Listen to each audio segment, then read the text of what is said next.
my name is Rehema Isa. I'm a slasher. I don't believe that I confine into any boxes. I own a company called Hadithi Media, and I'm also a co-founder of an organization called Oya. Hadithi Media is a social impact company, and in the last year, we've really defined what social impact is. And our mission is actually to get youth into a future fit mindset. What does that mean? It really means connecting with youth to be solutionist thinking and to be involved in the communities in terms of not just identifying what the challenges are that they're facing, but being very strategic in terms of actually being the agents of change to implement solutions that are practical. We work on 4 principles, and we're working with grade 10 learners and to grade 12. And the principles really are around making sure the kids are physically fit and embody a lifestyle of physical fitness, emotional fitness, being astute as to where they are at emotionally, and also being very conscious of the impact that they have on themselves and impact on their world.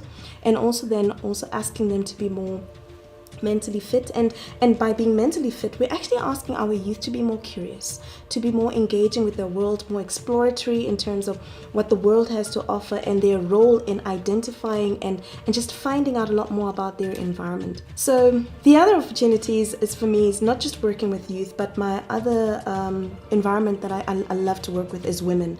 And through Oya that we've co-founded, we've come up with a concept called Womanomics Africa.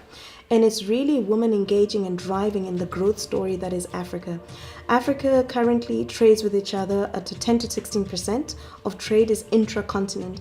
It is said that if we increase this trade to 25%, we're going to unlock $3 trillion worth of business.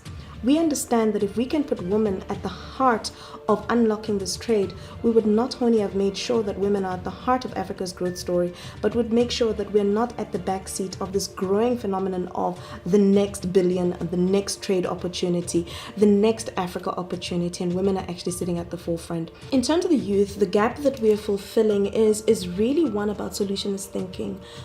We tend to have environments where our youth are exposed to coaching and development insofar as they need to pass their exams. Post-exams, the reality is that most of these kids are not going to end up university, they're not going to end up in structured employment. So unless our youth start looking at themselves as problem solvers, they're going to be victims of their circumstances as opposed to understanding what role they can play as architects. So for our youth, it's really making sure that they have the right skills and personal development and EQ, coaching and development that makes them much better custodians of their own future. In terms of women, it's actually making sure that we are facilitating an opportunity where women are no longer sitting at the back seat and waiting for invitations to participate in the mega $1 trillion business or mega $1 trillion trade that's happening on the continent. I think what we're doing wrong is continuously, in South Africa particularly, the conversation is about growing entrepreneurs, small business development, and I think that's very misplaced. We can no longer afford to look at ourselves as entrepreneurs in one economy. Unless we are Africans looking at doing business with the rest of Africa as our starting point, we've lost the plot.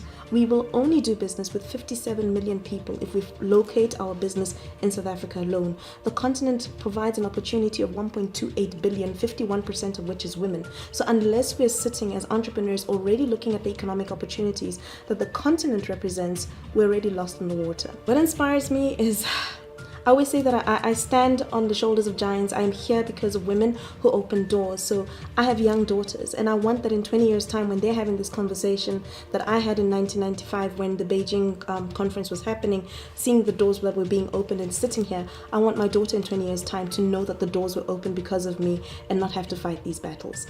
And where you can find me, I'm on Twitter at Rehema Isa and on Instagram at Rehema Isa.